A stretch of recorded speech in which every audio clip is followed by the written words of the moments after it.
যারা ইন্ডিয়া পাকিস্তান যুদ্ধ নিয়ে নানা রকম ফ্যান্টাসিতে আছেন, কেউ ভারতের হামলায় উল্লসিত কারণ পাকিস্তান ৭১ নির্যাতন করেছে, কেউ পাকিস্তানের ৫টি ভারতীয় যুদ্ধবিমান ধ্বংসে উল্লাস করছেন কারণ ভারত এখন আমাদের ওপর নির্যাতন করছে। কিন্তু এ কথা বলতে বাধ্য হচ্ছি, আপনাদের দুই পক্ষের জন্যই কষ্ট হয়। ভুলে যাবেন না, প্রতিবেশীর ঘরে আগুন লাগলে তাপ কিন্তু আমার আপনার ঘরেও লাগবে। যুদ্ধ মানে মৃত্যু, ধ্বংস, অশ্রু আর অনিশ্চয়তা। তাতে আলটিমেটলি কারোই জয় নেই। সবচেয়ে বড় কথা, দুইটা পারমাণবিক শক্তিধর দেশ। আল্লাহ না করুক কোনো কারণে পাকিস্তান যদি ভারতে একবার পারমাণবিক হামলা করে, তাহলে বাংলাদেশও শেষ। যদিও পরিস্থিতি অতদূর যায়নি, কিন্তু যেটুকু হয়েছে তাতেই এ যুদ্ধের উত্তাপ আঁচ করতে শুরু করেছে বাংলাদেশ। মাঝরাতে পাকিস্তানে ভারতের আক্রমণের পর দুই দেশের মধ্যে সংঘাতের উত্তাপ সকালের ভাগে ছড়িয়েছে বাংলাদেশের পুঁজিবাজারে। যুদ্ধের আতঙ্কে দিনের লেনদেনের শুরুতেই ভীত হয়ে কম দামে শেয়ার বিক্রি করতে শুরু করেন বিনিয়োগকারীরা। এতে তরতড়িয়ে সূচক নামতে থাকে। দিন শেষে একদিনেই ঢাকা স্টক এক্সচেঞ্জের প্রধান সূচক কমেছে প্রায় ১৫০ পয়েন্ট। যুদ্ধ লেগে যাওয়ার মাত্র একদিনেই এমন যখন পরিস্থিতি, তখন প্রতিবেশী দেশ দুটি সর্বাত্মক যুদ্ধে জড়ে পড়লে তা পুঁজিবাজারের মতো ব্যবসা বাণিজ্য আর অর্থনীতির সব খাতেই তাৎক্ষণিক ও দীর্ঘমেয়াদী প্রভাব ফেলতে পারে বাংলাদেশে বলে মনে করছেন অনেকেই। দুই দেশের মধ্যে সামরিক সংঘাতের দিনে ভারত থেকে বিএসএফ বাংলাদেশের ৩ জেলার বিভিন্ন সীমান্তে জোর করে বাংলাদেশি সন্দেহে পাঠিয়েছে ১২৫ জনকে। অথচ তাদের কেউই বাংলাদেশি নন।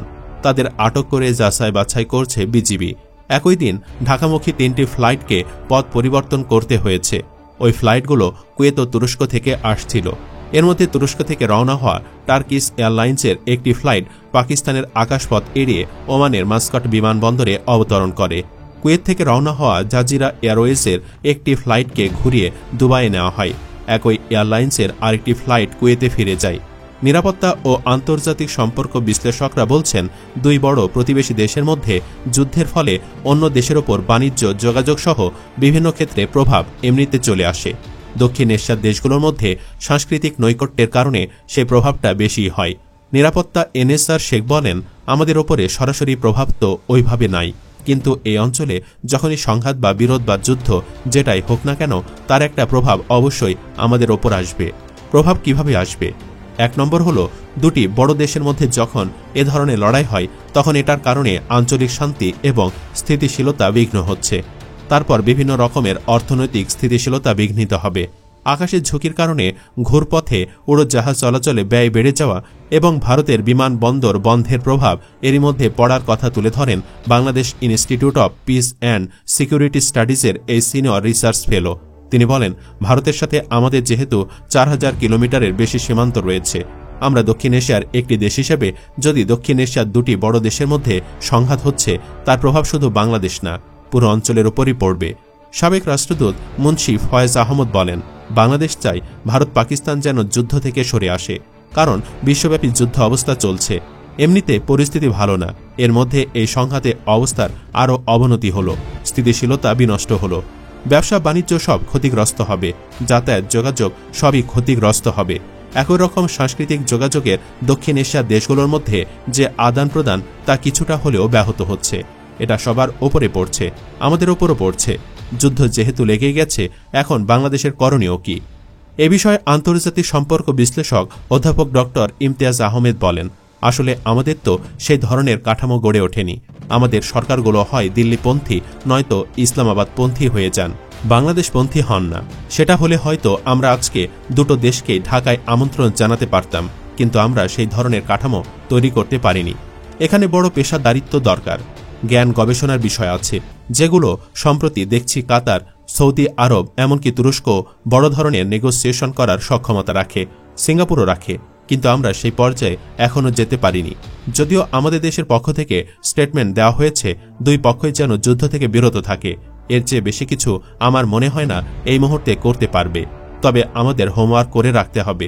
যদি বড় যুদ্ধ হয়, তাহলে বাংলাদেশে কি ধরনের পরিস্থিতি হতে পারে, কি ধরনের সমস্যা হতে পারে, সেগুলো কিভাবে মোকাবেলা করবে, এগুলো বড় আকারে আমার মনে হয় এখন থেকে ট্রেসিং করা দরকার।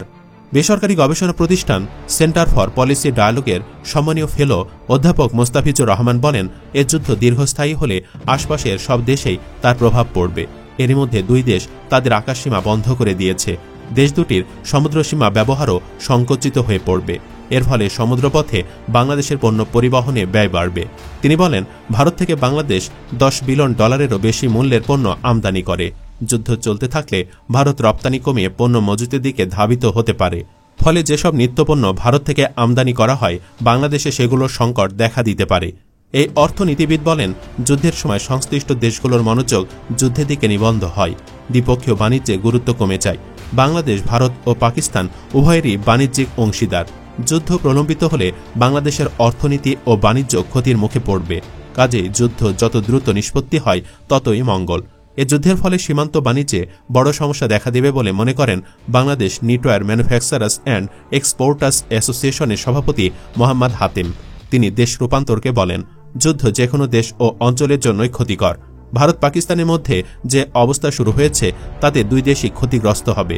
বাংলাদেশ, নেপাল, ভুটান, শ্রীলঙ্কা ও অন্য প্রতিবেশী দেশগুলো ক্ষতিগ্রস্ত হবে। তিনি বলেন, ভারত থেকে আমাদের ডাইস কেমিক্যাল আসে এবং অনেক আনুষঙ্গিকও আসে। এক্ষেত্রে বাণিজ্যে কিছু সমস্যা হতে পারে, তবে সীমান্ত বাণিজ্যে বড় সমস্যা হবে, কারণ যুদ্ধে যে কোনো দেশ তার প্রতিবেশী দেশের সীমান্তে কড়াকড়ি আরোপ করে। এক্ষেত্রেও ব্যতিক্রম হবে না। তখন আমাদের নিত্যপণ্যের বাণিজ্যে ও সীমান্ত বাণিজ্যে অসুবিধা হতে পারে। শিল্প বাণিজ্যে তেমন সমস্যা না হওয়ার কারণ হল বেশিরভাগ পণ্যই নদীপথে আন্তর্জাতিক আইনের আওতায় হয়ে থাকে। বিশেষ প্রয়োজনে বিমানের মাধ্যমে আমদানি করা সম্ভব। উল্লেখ্য, এ যুদ্ধের ফলে পাকিস্তানে বাণিজ্যিক ফ্লাইটের 16% ও ভারতের প্রায় 3% ফ্লাইট বাতিল করা হয়েছে বলে flight tracking service flight radar 24 জানিয়েছে। তবে পাকিস্তান বিমানবন্দর কর্তৃপক্ষ জানিয়েছে, দেশের সব বিমানবন্দর পুরোপুরি সচল রয়েছে এবং দেশের আকাশসীমা উন্মুক্ত ও বেসামরিক বিমান চলাচলের জন্য নিরাপদ রয়েছে। পাশাপাশি এক বিবৃতিতে বলা হয়েছে, ভারতের বেপরোয়া ও উস্কানিমূলক পদক্ষেপের কারণে বেসামরিক বিমান চলাচল নিরাপত্তায় গুরুতর ঝুঁকির বিষয়টি পাকিস্তান আনুষ্ঠানিকভাবে আন্তর্জাতিক বেসামরিক বিমান চলাচল সংস্থাকে জানিয়েছে। বাংলাদেশের বিভিন্ন এয়ারলাইন্সের বিমান পাকিস্তানের আকাশসীমা এড়িয়ে চলাচল করছে। বিকল্প রুটে চলাচল করার কারণে বিভিন্ন ফ্লাইটে একটু বেশি সময় লাগছে। বিমান বাংলাদেশ এয়ারলাইন্সের জনসংযোগ বিভাগের মহাব্যবস্থাপক ABM রওশন কবির বিবিসি বাংলাকে এই তথ্য জানিয়েছেন। ভারতের উত্তরাঞ্চলের বেশ কয়েকটি বিমানবন্দর বন্ধ থাকার কারণে ক্ষতিগ্রস্ত বেসামরিক নাগরিকদের জন্য ভারতের শীর্ষস্থানীয় বিমান সংস্থাগুলো ভ্রমণ পরামর্শ জারি করেছে। বিমান কর্তৃপক্ষের ঘোষণার পর এয়ার ইন্ডিয়া জানায়, ভারতশাসিত কাশ্মীরের জম্মু ও শ্রীনগর, লাদাখের লেহ, চণ্ডীগড়, রাজস্থানের যোধপুর, পাঞ্জাবের অমৃতসর ও গুজরাটের ভুজ, জামনগর ও রাজকোট থেকে তাদের ফ্লাইটগুলো 10 মে সকাল পর্যন্ত বাতিল করা হচ্ছে। ইন্ডিগো আরও জানিয়েছে, কর্তৃপক্ষের নির্দেশের কারণে তারা উত্তরাঞ্চলের বেশ কয়েকটি শহরে ফ্লাইট বাতিল করেছে। এয়ার ইন্ডিয়া তালিকাভুক্ত বিমানবন্দরগুলো ছাড়াও ইন্ডিগো হিমাচল প্রদেশের ধর্মশালা, রাজস্থানের বিকানের ও কিষানগড় এবং মধ্যপ্রদেশের গোয়ালিয়রের কথাও উল্লেখ করেছে। স্পাইসজেট আরও জানিয়েছে, এই পরিস্থিতির কারণে এই বিমানবন্দরগুলোতে আসা যাওয়া করা তাদের বিমান পরিষেবায় প্রভাব পড়েছে। ভারতের বিমানবন্দর নিয়ন্ত্রক সংস্থা থেকে অবশ্য কোনো আনুষ্ঠানিক বিবৃতি পাওয়া যায়নি। দর্শক, আপনি কি চান এই যুদ্ধ বন্ধ হোক? কমেন্ট বক্সে জানিয়ে দিন আপনার মতামত। ভিডিও ভালো লাগলে লাইক দিন এবং শেয়ার করুন, আর অবশ্যই চ্যানেলটি সাবস্ক্রাইব করুন। ধন্যবাদ।